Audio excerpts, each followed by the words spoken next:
Bismillah walhamdulillah wassalatu wassalamu ala sayyidina Muhammad ibn Abdillah al-qa'im bihuquqillah adada ma fi ilmillah salatan daimatan bidawami mulkillah wa ala alihi wa sahbihi ma daqat illa wa farrajahallah amma ba'du.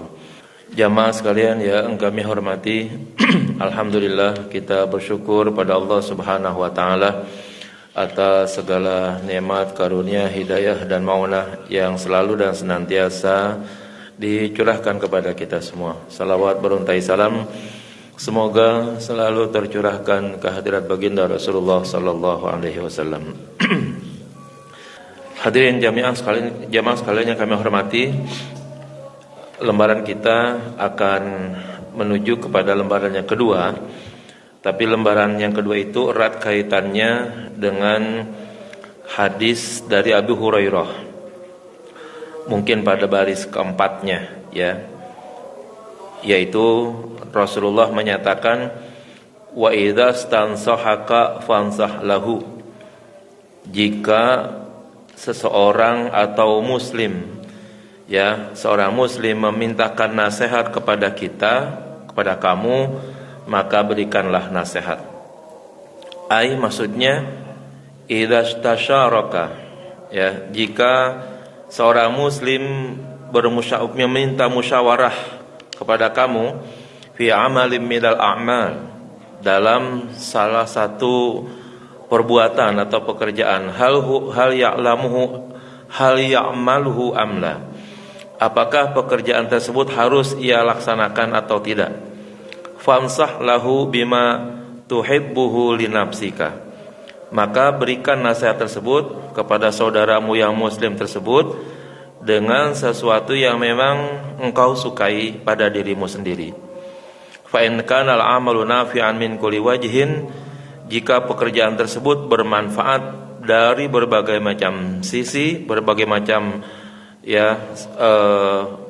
berbagai macam lini begitu, fahathuhu ala fi'lihi, maka doronglah, maka berikanlah motivasi untuk melaksanakannya. Wa in kana mudirran, apabila pekerjaan tersebut membahayakan, fahaddirhu minhu, maka cegahlah dari pekerjaan tersebut. Wa in ihtawa ala naf'in wa dararin, apabila sesuatu pekerjaan tersebut bisa saja mengandung manfaat dan juga bisa mengandung mudarat, fashrah lahu dalika, maka beberkanlah, jelaskanlah kepadanya tentang manfaat dan mudarat tersebut. Wa wazin bainal masalih wal mafasid, dan berikan timbangan antara maslahatnya dan mafsadatnya.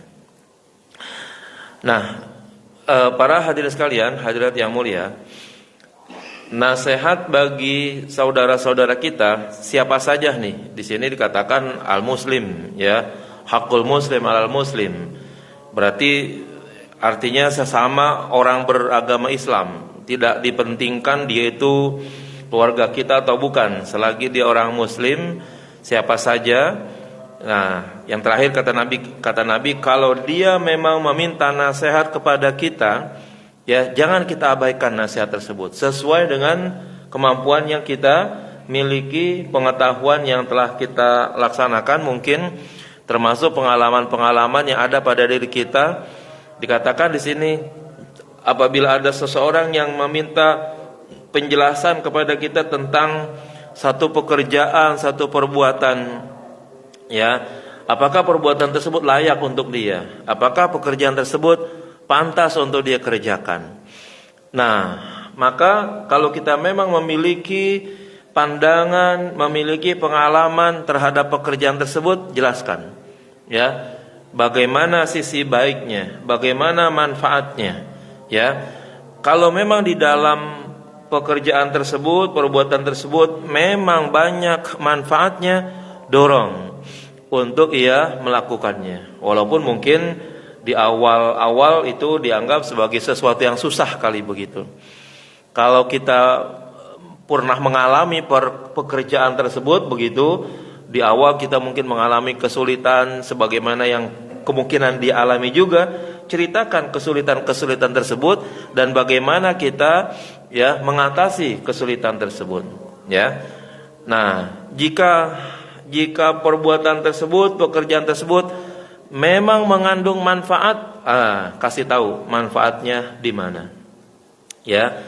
Kalau mengandung mudarat, mengandung bahaya, bahayanya di sebelah mana, ya. Kasih tahu. Apabila manfaat dan mudarat itu ada, ya, dua-duanya memungkinkan hal itu terjadi, nah, itu pun harus dijelaskan, ya. Kalau begini bahaya, kalau begitu ya ada jalan baiknya dan lain sebagainya. Sekaligus berikan pertimbangan, ya, mana yang mengandung mafsadat, mana yang mengandung mudarat, mana yang mengandung masalah, mana yang mengandung kebaikan-kebaikan. Yakin ini kalau tidak berdasarkan pengetahuan dan pengalaman agak sulit memang, ya.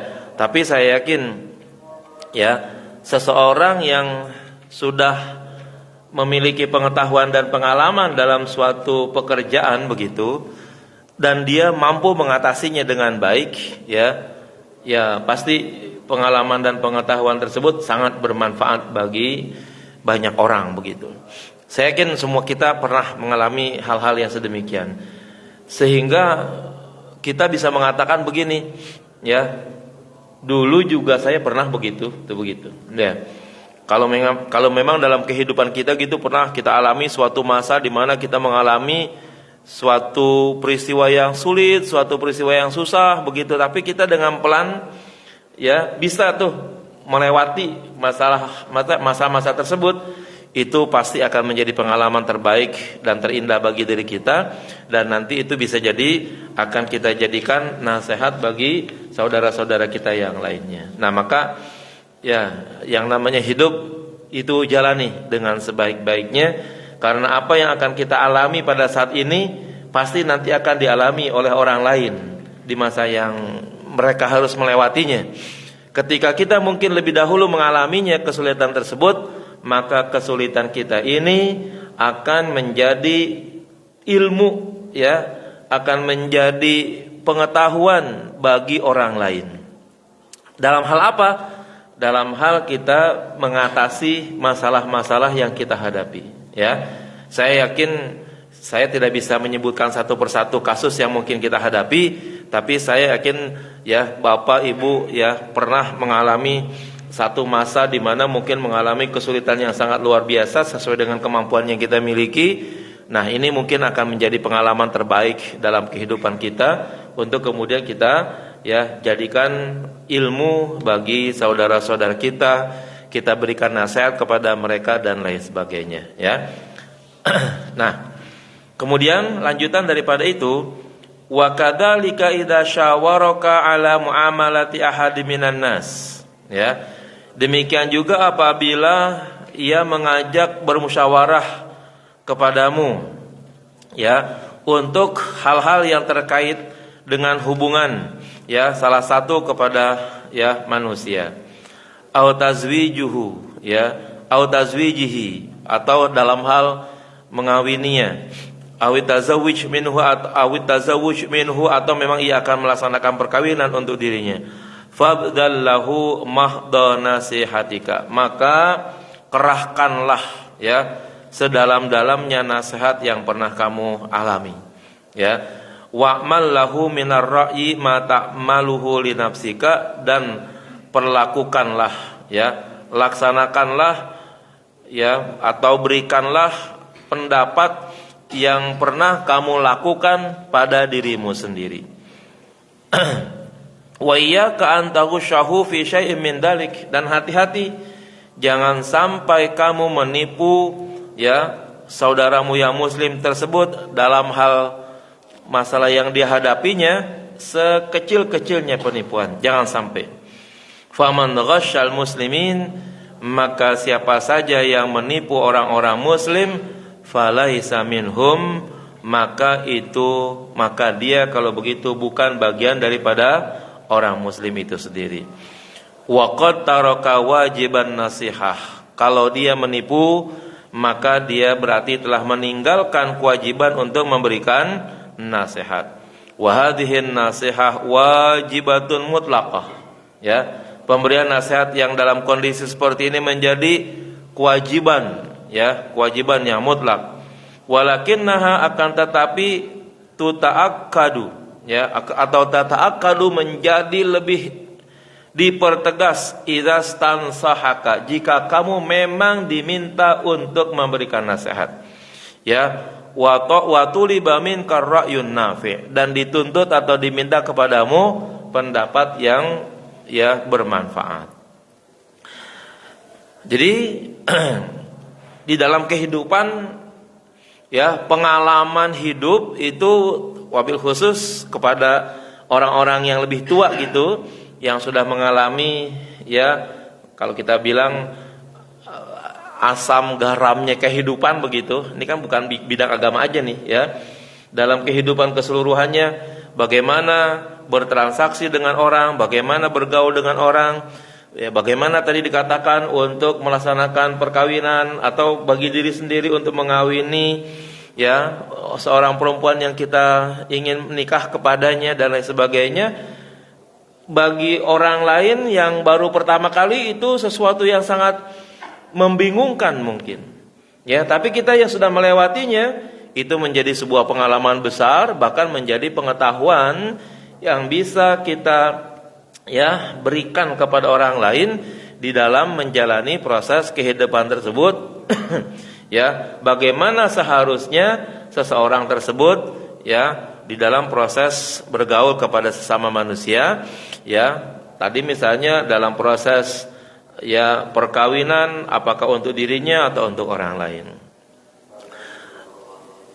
Bagi bapak-bapak, ya, yang sudah pernah melaksanakan perkawinan bagi anaknya, itu, ya, bisa menjadi pengalaman tersendiri, bisa menjadi ilmu tersendiri, ya, untuk kemudian bisa memberikan pandangan-pandangan tertentu kepada orang yang belum pernah mengalami untuk mengawinkan anaknya begitu, ya, bagaimana pestanya, ya, apa yang harus dikedepankan, didahulukan dan lain sebagainya.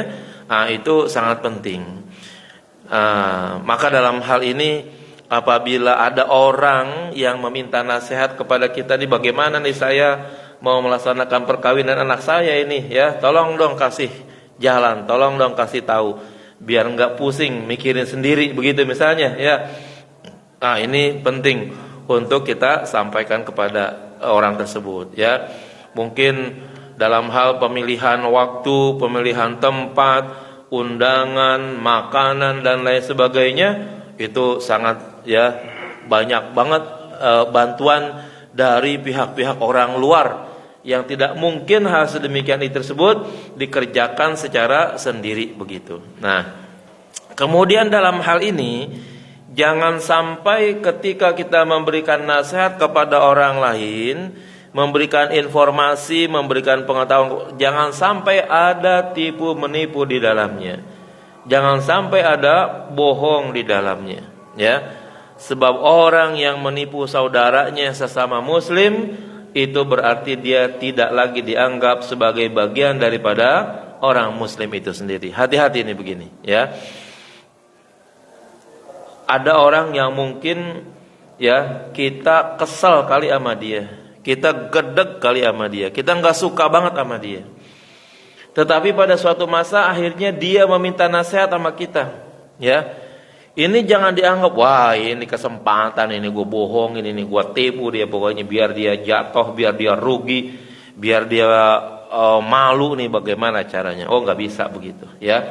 Betapapun orang pernah menyakiti kepada kita, betapapun mungkin akhirnya kita harus benci kepada orang tersebut, giliran orang meminta sesuatu yang terbaik pada diri kita, kita tidak boleh memberikan yang buruk kepadanya, ya. Harus kita berikan juga yang terbaik untuk orang tersebut, ya.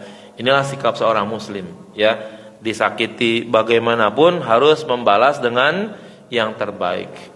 Perhatikan akhlak Rasulullah, ya.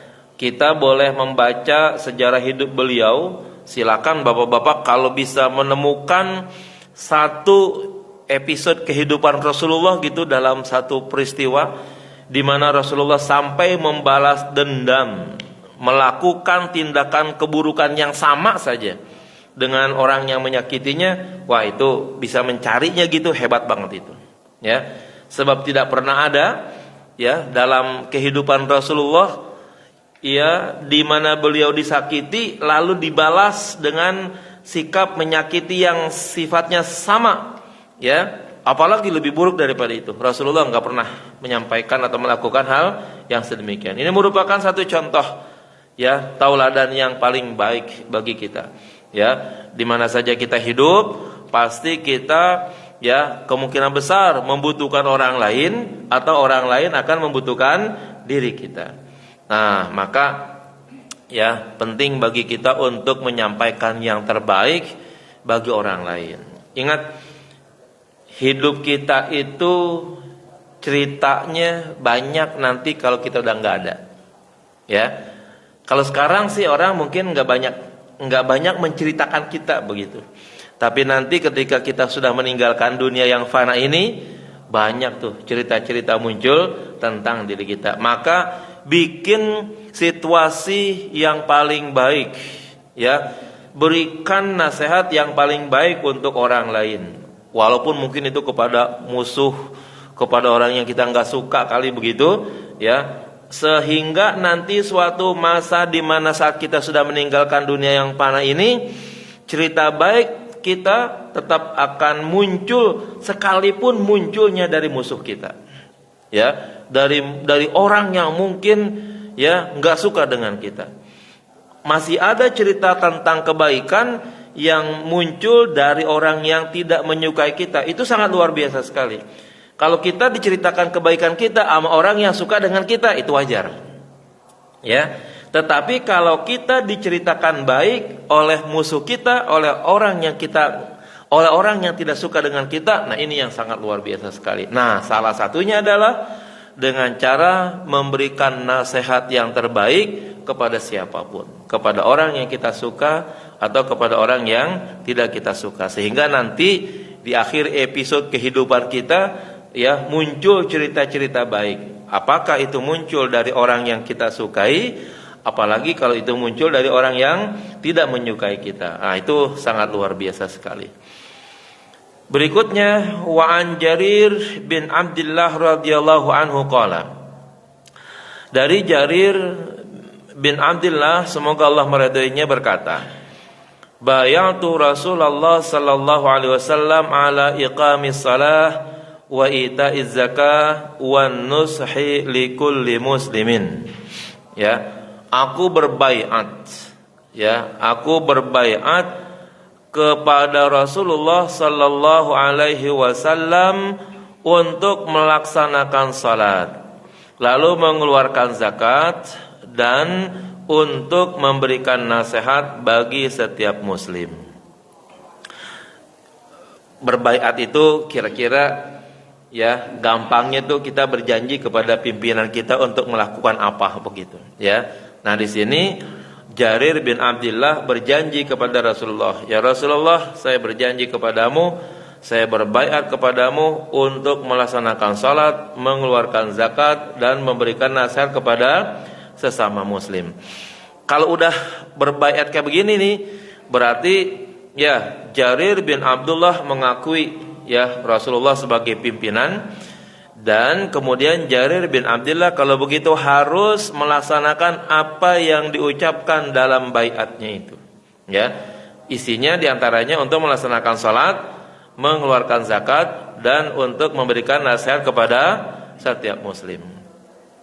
Isi baiat ini kelihatannya sih bagi kita mungkin enteng-enteng aja kali, ya. Tetapi nilainya sangat luar biasa sekali, ya. Melaksanakan salat itu kan bukan perkara enteng. Ya, kalau sholatnya mungkin lagi dalam kondisi segar seperti sholat zuhur, sholat asar, sholat maghrib, ya, sholat isya itu rata-rata kan orang dalam kondisi sadar, gitu ya, dalam kondisi nyaman. Nah, kalau yang berat kan sholat subuh, ya, orang lagi enak-enaknya tidur, ya kan, disuruh untuk melaksanakan sholat. Kalau udah berbaiat kan berarti bukan saja itu memang kewajiban kepada Allah, tapi juga udah janji kepada seseorang, dalam hal ini Rasulullah, untuk melaksanakannya kalau begitu, ya. Jadi tingkat kewajibannya seolah-olah double begitu. Satu, memang Allah mewajibkannya, yang kedua dia berjanji kepada Rasulullah untuk melaksanakan kewajiban tersebut. Berarti tingkat kewajibannya menjadi ya berlipat. Yang pertama memang Allah yang mewajibkan, yang kedua dia berjanji kepada Rasulullah untuk melaksanakan. Nah, demikian juga zakat. Ya. Perkara ini jauh lebih berat ya dibandingkan dengan salat. Salat itu kepentingannya pribadi banget begitu. Ya. Mau dilaksanakan mau enggak kan tergantung bagaimana pribadinya mau melaksanakan atau tidak. Zakat itu terkait dengan pemberian kepada orang lain. Ya. Ini yang beratnya di sini nih. Kalau untuk kepentingan pribadi, ya orang mau melaksanakan sholat, itu kalau pribadinya bagus, dia akan melaksanakannya dengan baik. Haji misalnya, itu walaupun berat tapi untuk kepentingan pribadi. Ya, puasa, menahan lapar, menahan haus, tapi untuk kebaikan pribadi. Kalau zakat, ya, kalau zakat itu ada kepentingan orang lain yang harus kita tunaikan pada diri kita. Ya, artinya apa? Sesuatu yang kita miliki pada diri kita untuk kita serahkan kepada orang lain. Kalau sholat bagaimana menyerahkannya kepada orang lain? Enggak bisa. Ya. Puasa, bagaimana kita menyerahkan puasa atau mempuasakan orang lain? Kayaknya agak sulit itu, ya. Ya, yang mau mungkin kalau orangnya udah meninggal kali bisa kali kita tunaikan. Misalnya ibu bapak kita dulu ya pernah tidak puasa, kita mengkodokkannya, itu sangat memungkinkan. Tapi kalau orang sama-sama hidup, ya ada orang gitu, saya ini yang puasain kamu gitu, nggak bisa. Orang itu punya kewajiban, kita juga punya kewajiban. Tapi dalam hal zakat, ya harta yang kita cari, yang kita dapatkan melalui pemerasan tenaga dan keringat, ya kita berjuang seberat-beratnya perbuatan sehingga kita menghasilkan ya rizki, menghasilkan uang dan lain sebagainya. Setelah kita peroleh di tangan kita, ternyata harus kita keluarkan untuk orang lain. Nah ini yang berat ini. Kalau sholat kan kita nggak usah ngeluarin untuk orang lain.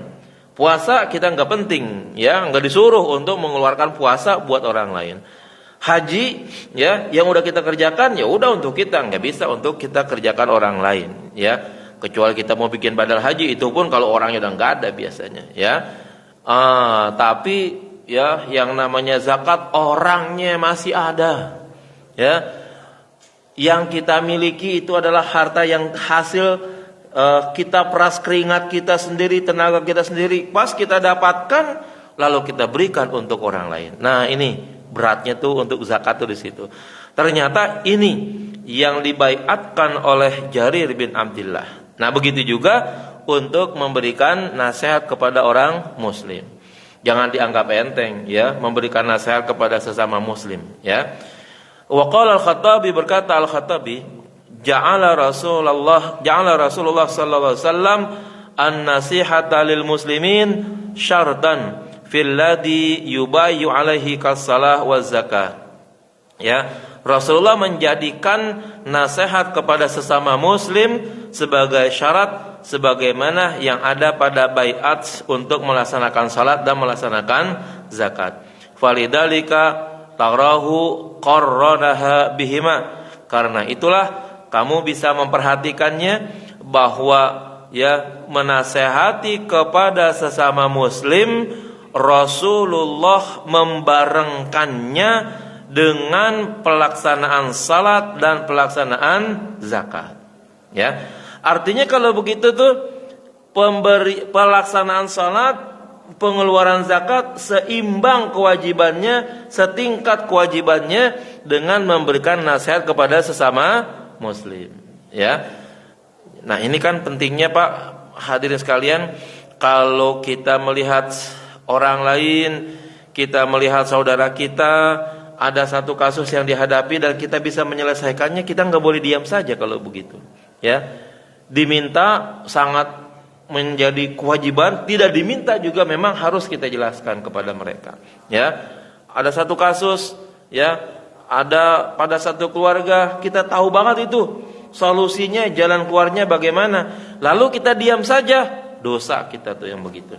Ya, karena memberikan nasihat kepada sesama muslim itu menjadi sebuah kewajiban agar orang atau apalagi keluarga kita sesama muslim bisa terselamatkan dari kasus-kasus yang mereka hadapi. Wa an Abi Hurairah radhiyallahu anhu anna Rasulullah sallallahu alaihi wasallam qala. Dari Abi Hurairah radhiyallahu an bahwa Rasulullah bersabda, al-mu'min mir'atul mu'min wal mu'min akhul mu'min, ya, yakufu alaihi dai'atahu wa yuhawwituhu min waraihi. Seorang mukmin adalah cermin bagi mukmin yang lain. Seorang mukmin saudara bagi mukmin yang lain. Dia tidak merusak harta miliknya dan menjaga kepentingannya. Hadirin sekalian, hadirat yang mulia. Jadi kalau Nabi telah menetapkan bahwa orang mukmin adalah cerminnya orang mukmin. Apa yang dimaksudkan sedemikian? Perhatikan kalau kita lagi berkaca. Ya. Dapat diperhatikan bahwa kalau kita lagi berkaca ada sesuatu yang nampak tidak nyaman dan tidak baik pada diri kita, bisa kita lihat di kaca tersebut. Ya. Bahkan saudara mukmin menjadi cermin bagi mukmin yang lain jauh lebih hebat daripada kita berkaca kepada kaca itu sendiri. Ya. Kalau kita berkaca nih, kan yang dapat kita perhatikan kan yang searah dengan mata yang bisa kita lihat begitu. Ya. Belakang kita kalau ada kotoran di belakang bisa kita lihat enggak? Sulit, ya. Kalau kita berbalik begini nih, ya, kan kepala kita nggak bisa muter 180 derajat, ya. Kotoran kita tuh ada di belakang begitu. Lalu kita pengen melihatnya lewat cermin, sulit tuh. Kepala kita masalahnya nggak bisa diputar 180 derajat penuh begitu sampai ke belakang. Tapi kalau orang mukmin menjadi cermin orang mukmin, itu boleh dikatakan 360 derajat keberadaan seorang mukmin bisa dipantau oleh mukmin yang lainnya. Ya. Sekali lagi, kalau kita sekedar berkaca, itu kemungkinan besarnya adalah searah yang bisa kita lihat saja. Ya. Selagi ini mata kita, kepala kita bisa kita perhatikan ke arah kaca tersebut, ya bisa tuh. Tapi kalau udah ada pada posisi di mana kepala kita dan mata kita udah nggak bisa lagi diputar ke situ, udah kita nggak bisa melihatnya. Tapi kalau orang lain, ya, bisa kita pantau, bisa kita lihat full seluruhnya. Artinya apa kalau begitu? Sangat memungkinkan, ya, sangat memungkinkan kita bisa melihat baiknya orang dan juga kita bisa melihat buruknya orang. Itu begitu. Yang terbaik bagaimana? Manakala kita melihat kebaikan orang lain, ya, sangat memungkinkan dia perlu kita tiru kebaikannya. Kalau tidak, maka kita perlu mendorong dan memotivasi supaya kebaikan tersebut dikerjakannya terus. Ya, kepada sesama mukmin itu begitu. Kemudian, ya, itu dalam hal kebaikannya. Dalam hal keburukannya, sangat memungkinkan orang lebih mudah melihat keburukan orang lain dibandingkan dengan melihat keburukannya sendiri. Itu yang di dalam kata pepatah, semut di seberang lautan bisa dilihatnya, sementara gajah di pelupuk mata nggak kelihatan, katanya begitu kan? Ada pepatah sedemikian. Itu artinya apa? Banyak keburukan ada pada diri kita, kita nggak lihat. Tapi keburukan kecil pada orang lain bisa kita katakan tuh begitu. Ini namanya kita menjadi cermin bagi sesama saudara muslim, saudara mukmin kita. Yang terbaik bagaimana? Manakala kita memang melihat saudara mukmin kita melakukan atau memiliki sifat buruk, pasti ya kita kemungkinan besarnya lebih kenal, lebih tahu keburukan orang tersebut. Jangan-jangan orang tersebut merasa enggak pernah melakukan keburukan. Ya, dia merasa nyaman-nyaman saja melakukan tindakan yang buruk. Yang tahu, ya yang paham bisa jadi orang lain. Itu sebuah keburukan. Ya. Ketika sedemikian, maka kita harus memberi nasihat kepada saudara kita yang mukmin tersebut, yang apabila dia melakukan tindakan yang buruk dan kita melakukan dan kita melihatnya dan sadar bahwa perbuatan itu enggak pantas dilakukan, harusnya kita memberikan nasihat kepadanya. Ya, itu seperti itu. Sebaliknya juga nanti ya, kita begitu juga. Ya, pribadi kita ini belum tentu dapat kita pantau ya 100% mampu melihat segala macam keburukan yang ada pada diri kita. Ya. Yang bisa memantau keburukan kita bisa jadi adalah orang lain. Manakala orang lain menegur kita tentang keburukan kita, jangan itu dianggap sebagai sebuah penghinaan. Tetapi itu adalah bagian daripada bagaimana orang memiliki rasa kasihan dan perhatian orang tersebut kepada diri kita, supaya orang menginginkan kita melakukan tindakan yang baik. Ya, ini kan kalau orang ditegur tuh ya, kalau orang ditegur itu kan semestinya kita menyadari tuh bahwa orang tersebut perhatian sama kita, dan sangat memungkinkan orang tersebut menginginkan agar kita melakukan yang baik dan meninggalkan yang buruk. Itu kalau orang mengoreksi kita, menegur kita, itu begitu sebenarnya.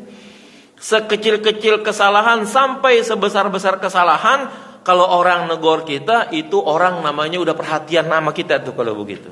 Ya, itulah namanya cermin.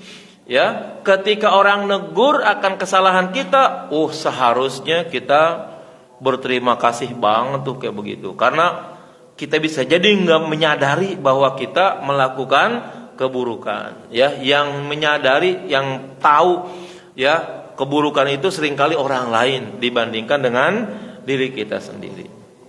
Nah, kalau orang menegur kita, kalau orang memperbaiki kita, kalau orang ngoreksi kita, alangkah indahnya ya koreksian tersebut, teguran tersebut diterima dengan sebaik-baiknya. Nah, ketika kita menerimanya bukan kerugian, bahkan keberuntungan. Apalagi kalau kita mampu merubah keburukan-keburukan yang ditegur orang tersebut untuk kita rubah ya pada tingkat kebaikan yang lebih baik lagi. Itu sangat luar biasa. Suatu hari misalnya ada orang menegur kita tentang keburukan kita, lalu kita terima keburukan tersebut untuk kita tinggalkan. Besok kita udah rubah tuh keburukan tersebut, lalu kemudian orang memandang bahwa kita sudah melakukan perubahan yang sedemikian itu, orang sudah menyadari, kalau begitu kita sudah merubah sikap buruk kita menjadi sikap baik atas teguran orang tersebut. Ini namanya kebaikan. Ya, jangan ditegur malah marah-marah, ya kan? Ya, memang penting juga untuk kita perhatikan bagaimana kita menegur saudara-saudara kita, ya. Sebaiknya kalau kita menegur orang, menasihati orang, terutama yang terkait dengan sikap dan sifat buruk, alangkah indahnya jangan orang tersebut ditegur ya, dikasih tahu di depan umum, ya, jangan. Kalau bisa bertemu 4 mata begitu, ya, kasih tahu saudara fulan, ya kan, engkau sahabat saya, engkau teman saya, sebaiknya jangan melakukan ini, itu seperti itu, ya. Temukan dia tuh langsung, jangan di depan orang banyak ditegur, ya. Itu namanya mempermalukan orang kalau begitu, ya. Kalau tidak salah ya, Imam Ahmad kali ya kalau nggak salah tuh, punya murid sedang mengajarkan hadis ya, tapi cara ngajarin hadisnya itu ya di ruang terbuka ya, di ruang terbuka di mana muridnya Imam Ahmad itu sebagai gurunya ngajar berada di bawah naungan pohon. Adem jadinya tuh sebagai guru. Sementara muridnya ada di tempat yang terbuka tapi tidak mendapatkan naungan bayangan pohon, sehingga muridnya kelihatan kepanasan begitu. Ya. Imam Ahmad melihat muridnya ngajar kayak begitu, wah, ini enggak beres nih kalau begini. Ya. Enggak betah kalau orang diajarin gurunya ada di tempat yang adem, tapi muridnya ada di tempat yang panas begitu. Tapi Imam Ahmad enggak langsung menegur saat itu juga, ya, diperhatikannya saja sampai selesai ngajar. Pas malamnya, ya, itu dia datang dengan jalan di tempat yang sepi, ya, cari jalan-jalan yang tidak diketahui orang supaya orang tidak bertanya mau kemana begitu, ya. Jalan tuh Imam Ahmad sampai akhirnya bahkan kata-kata cerita tersebut Imam Ahmad jalan berjinjit, tahu ya berjinjit tuh, supaya enggak ada suara begitu tuh. Jalan pelan-pelan begitu ya kan. Ketuk pintu pelan-pelan juga tek tek tek begitu, ya. Supaya tetangga ataupun siapa bahkan istri orang tersebut yang muridnya ini yang ngajar hadis tadi itu keluarganya nggak ada yang tahu. Yang tahu cuman muridnya tadi itu, ya kan? Nah, sampai seperti itu caranya. Udah ketemu baru tuh ngomong pelan-pelan, ya. Kalau kamu ngajar, ya, jangan begitu caranya. Kamu ngajar di bawah pohon yang dinaungi sehingga kamu terasa lebih adem, sementara murid kamu ada di tempat yang panas. Kalau mau bersama-sama lah, ya, kamu mengajar di tempat yang adem, murid-murid kamu juga berada di tempat yang adem juga. Tuh, gitu doang tuh nasihatnya, ya. Udah gitu pelan-pelan lagi jalan pulang, ya. Cari lagi jalan yang kira-kira enggak bertemu dengan orang lain, ya, sehingga enggak ada yang nanya gitu, ya. Habis dari mana? Oh, habis dari rumah pulang tuh. Ngapain? Kan panjang biasanya kalau orang begitu kan, ya kan? Supaya tidak itu Imam Ahmad katanya cari jalan yang tidak ketemu orang, kira-kira begitu. Inilah ya caranya orang untuk menegur ya kesalahan pada orang lain. Jangan ditegur di depan gitu ya. Itu. Ini namanya seorang mukmin cermin bagi orang mukmin yang lainnya, ya. Kemudian dikatakan orang mukmin saudara orang yang beriman, ya. Yang namanya saudara, ya. Bisa berbagi segala sesuatu tuh. Di rumah kita dengan adik-adik kita, dengan kakak kita pada waktu kita hidup bersama tuh. Makan bisa bareng, tidur bisa bareng, segala sesuatu bisa bagi bersama dan lain sebagainya, ya. Tidak saling menyakiti, ya. Dan pokoknya yang namanya saudara itu bukan hanya sebagai sebuah saudara kandung yang tinggal serumah, tetapi semua orang mukmin harus kita perlakukan dia sebagai saudara kita. Bahkan Nabi mengatakan tetangga itu ya sangat luar biasa peranannya, sampai kata Nabi Muhammad, aku menduga bahwa tetangga saya adalah orang yang patut menerima warisan, katanya begitu, ya. Saking kedekatannya tetangga dengan tetangga yang lainnya. Ini pertanda bahwa kalau begitu betapa besar hubungan antara satu mukmin dengan mukmin yang lain, ya. Maka dalam Al-Qur'an Allah katakan innamal mu'minuna ikhwatun, ya, bahwa sesungguhnya orang mukmin itu adalah bersaudara. Kalau kita pelajari kata-kata akhul mukmin, al mukmin akhul mukmin, nanti di Al-Qur'an itu menggunakan kata ikhwah, ya. Dalam bahasa Arab kata akhun itu memiliki jamak ikhwatun dan ikhwanun. Ya. Untuk ayat Al-Qur'an yang terkait dengan persaudaraan mukmin, Al-Qur'an mengatakannya innamal mu'minuna ikhwatun. Nah, akhun yang jamaknya ikhwatun itu adalah maknanya saudara sekandung, saudara sedarah. Tuh akhun kalau jamaknya ikhwatun. Nanti ada ayat Al-Qur'an misalnya Allah menyebutkan ikhwatu Yusuf, saudara-saudara Yusuf. Itu berarti saudara Yusuf itu dimaksudkan adalah saudara sekandung. Ya. Ya, yang namanya saudara sebapak kan masuk dalam kategori saudara sekandung juga namanya kalau begitu, ya. Nah, saudara sedarah lah paling tidak. Ada bahasa Arab yang akhun jamaknya ikhwanun. Ya, misalnya Allah berfirman Rabbana ighfir lana wa li ikhwanina. Kata ikhwan sebagai jamak daripada akhun menunjukkan bahwa itu persaudaraan yang dibangun bukan atas pertalian darah. Ya, bisa pertalian seagama, bisa pertalian satu profesi, pokoknya apa saja yang memungkinkan bisa menghimpun keberadaan ya beberapa orang untuk bersama-sama, itu bisa dianggap sebagai sebuah saudara. Kita nih kumpul kayak begini nih namanya ya, itu udah masuk dalam kategori ikhwan namanya, ya. Saudara tapi bukan sedarah. Nah, ketika Allah menyebut al-mu'min ya, akhul mu'min dalam Al-Qur'an itu menggunakannya innamal mu'minuna ikhwatun. Berarti orang mukmin dengan orang mukmin yang lainnya itu seolah-olah saudara sedarah. Ya. Kalau begitu ya, kalau seorang mukmin dengan seorang mukmin yang lainnya sebagai saudara sedarah, itu dalam hal kebaikan harus punya sikap bersama-sama. Ya, bisa saling memberi, saling berbagi.